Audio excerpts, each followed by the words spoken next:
अस्सलाम वालेकुम नाज़रीन, मैं हूं मोहम्मद हफीज़ ख़ान, टुडे विद हफीज़ ख़ान के साथ। और आज हमारे साथ एक अरसे के बाद रियाद शाहिद साहब फिर से मौजूद हैं। वो बहुत मसरूफ़ रहे कुछ अपनी असाइनमेंट्स में, और आज हम आपको एक ऐसी चीज़ के बारे में बताने जा रहे हैं कि जिस पर अमूमन लोगों की निगाह नहीं जाती, ख़ास तौर पर वो लोग जो हिस्ट्री पर अपनी निगाह रखते हैं, लेकिन वो हिस्ट्री के इस पहलू से उस तौर पर वाकिफ़ नहीं हो पाते कि जिस तरह हिस्ट्री के अंदर उतरने वाले लोग या रिसर्चर अंदर जाते हैं। आपने अमूमन देखा होगा कि फ़लाँ जंग हुई तारीख़ में, ये पानीपत की हुई, ये वाटरलू था, या ये फ़लाँ महाज था, ये फ़लाँ महाज था, और वहाँ फ़लाँ फ़रीक जीत गया, फ़लाँ फ़रीक हार गया। लेकिन वो जो मैदान जंग में हार जीत होती है, वो मैदान जंग पर ही मुनहसर नहीं होती, उसके पीछे कुछ और होता है। जिसे आजकल की ज़ुबान में कहा जाता है ना कि बैक डोर चैनल्स, वो बैक डोर कुछ और बंदोबस्त किए जा रहे होते हैं जो अल्टीमेटली किसी एक फरीक की जीत और दूसरे फरीक की हार पर मुंतज होते हैं। तो आज हम आपको दूसरी जंग अज़ीम का एक वाक़या सुनाने जा रहे हैं, जहाँ पर एक ऐसा फरीक जो बज़ाहिर जंग जीतने जा रहा था, वो जंग हार गया, और वो जंग क्यों हारा, ये आपको बताते हैं रियाद शाहिद साहब।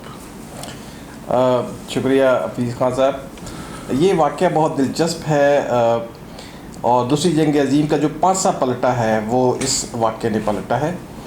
जैसा हम जानते हैं कि दूसरी जंग अज़ीम में एक तरफ मैवरी ताकतें थीं जिनको एक्सिस पावर कहते हैं, और दूसरी तरफ अलाइड फोर्सेस थीं। जर्मनी उस वक्त फ्रांस पे कब्ज़ा कर चुका था और यूरोप के बड़े हिस्से पे कब्ज़ा कर चुका था, और उस वक्त जो है ये नज़र आता था कि जर्मनी को शिकस्त देना मुमकिन नहीं है। हम जानते हैं कि इत्तेहादियों ने जब फ्रांस की नॉर्मंडी लैंडिंग जब की है 1944 में, तो उसके बाद वो जर्मनों को खदेड़ते हुए वो आकर उनको शिकस्त देने में कामयाब हुए, हत्ता कि जर्मनी को मुकम्मल तौर पर अपने ज़ेर रगीन कर लिया। जी जी। लेकिन ये फतह कोई इतनी आसान नहीं थी। ये 1943 की बात है कि इत्तेहादी अफवाज के जर्नैल वो अलजायर में बैठे हुए अपनी जंग की मनसूबाबंदी कर रहे थे, और उस वक्त उनके ज़हन में ये था कि वो अपनी फ़ौजें इटली के जनूब में सिसिली के इलाके में उतारेंगे और उस इलाके को सिक्योर करके आगे फिर बढ़ते चले जाएंगे। लेकिन हुआ ये कि इधर जनरल आइज़नहावर उनके वॉर रूम में ये मनसूबा बना। रियाद शाहिद साहब, हम यहाँ अपने नाज़रीन बताते चले कि उस वक्त जनरल आइज़नहावर क्या थे, वो अमरीकी जर्नल थे जो बाद में क्या बने, ये भी बताते चले होंगे हम। अमेरिकन प्रेसिडेंट बने, अमरीकी सदर बने वो बाद में। जी यस। तो जो जब सिसिली का ये प्लान लीक हो गया तो इनको बहुत फिक्रमंदी हुई कि इतना अहम प्लान जो है वो लीक हुआ है। चुनांचे उसके बाद अलाइड ने ये मंसूबा बनाया कि अब हम नॉर्मंडी पे या फ्रांस का जो एक साहिल है उसके ऊपर लैंडिंग करेंगे और वहाँ से अपनी फोर्सेस को आगे लेके जाएंगे। लेकिन हुआ ये कि ये मंसूबा भी लीक हो गया और जर्मनों को पता चल गया। अब अलाइड के लिए ये बहुत बड़ा मसला बन गया था कि अब क्या करें। उस वक़्त जो इंटेलिजेंस के चीफ थे ब्रिटिश, वो जनरल डेनवन थे। जनरल डेनवन ने पता ये चला कि अलाइड फोर्सेस का एक मेजर था जो इस मंसूबे से वाकिफ़ था, और उन्होंने अपनी एक जो गर्लफ्रेंड थी उसके साथ ही मंसूबा शेयर किया था। उस गर्लफ्रेंड पे नज़र रखी जाने लगी तो पता ये चला कि वो जर्मन इजाद डच जो है वो खातून है, और उसका नाम आप हनीफा तस्वर कर लें। अब इन्होंने ये सोचा कि अच्छा कैसे किया जाए कि जर्मनों को गुच्चा दिया जाए। तो इन्होंने ये किया कि एक ऐसा प्लान बनाया कि लंदन में वहाँ पे हॉलैंड के जो लोग भाग के आए हुए थे जर्मनों से, उनकी मदद से एक फ़िल्म प्रोडक्शन कंपनी बनाई, और वो प्रोपेगेंडा कंपनी थी जिनका काम आज़ादी के लिए पम्फलेट तैयार करना, फिल्में तैयार करना और प्रोपेगेंडा मटेरियल तैयार करना था। और वहाँ पे वो मेजर जो कि उस खातून का जानने वाला था उसको भी वहाँ पे पोस्ट कर दिया। जब और उसके बाद वो मेजर जो था उसको खुफिया मीटिंग में बुलाना शुरू हो गए, और वहाँ पे बड़े बड़े नक्शे लगे होते थे जिसके अंदर बड़े बड़े प्लान बनते थे जो कि जाली होते थे। और जर्मनों को ये ऊँचा देने की ये कोशिश की गई कि असल में इत्तेहादी हॉलैंड के ऊपर अपनी फ़ौजें उतारेंगे, लेकिन असल में वो नॉर्मंडी पे उतारना थी उन्होंने। किस्सा मुख्तसर के ये प्लान्स इसको में हकीकत का रंग भरने के लिए यहाँ से खुफिया नक्शे जो है वो जासूसों के ज़रिए फ़्रांस में भेजे गए।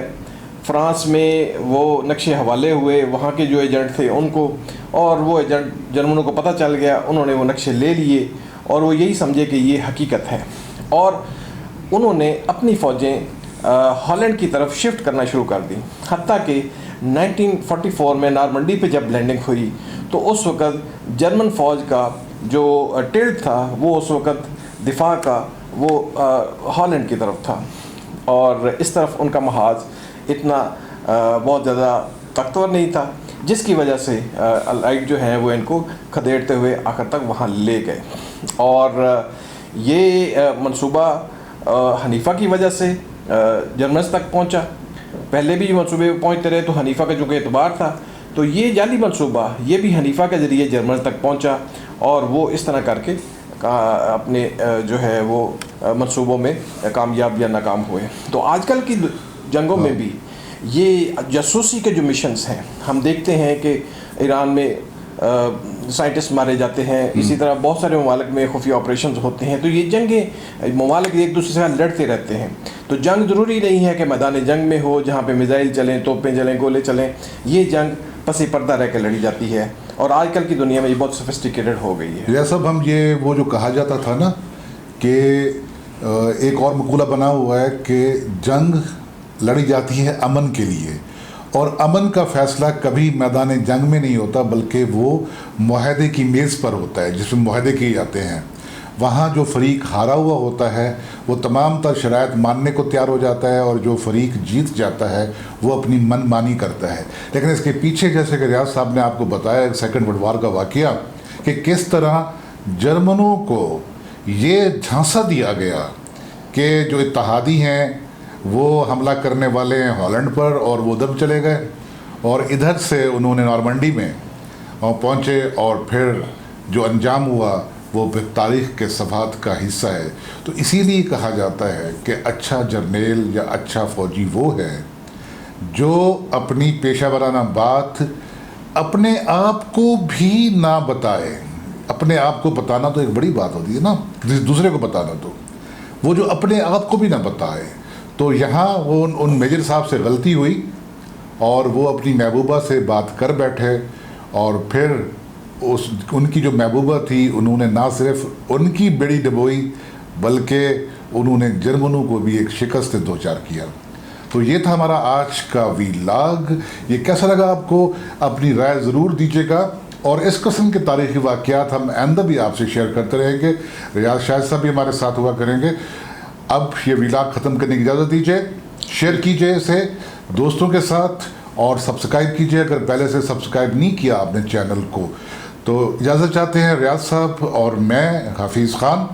खुदा हाफिज़ और फ़ी अमानिल्लाह।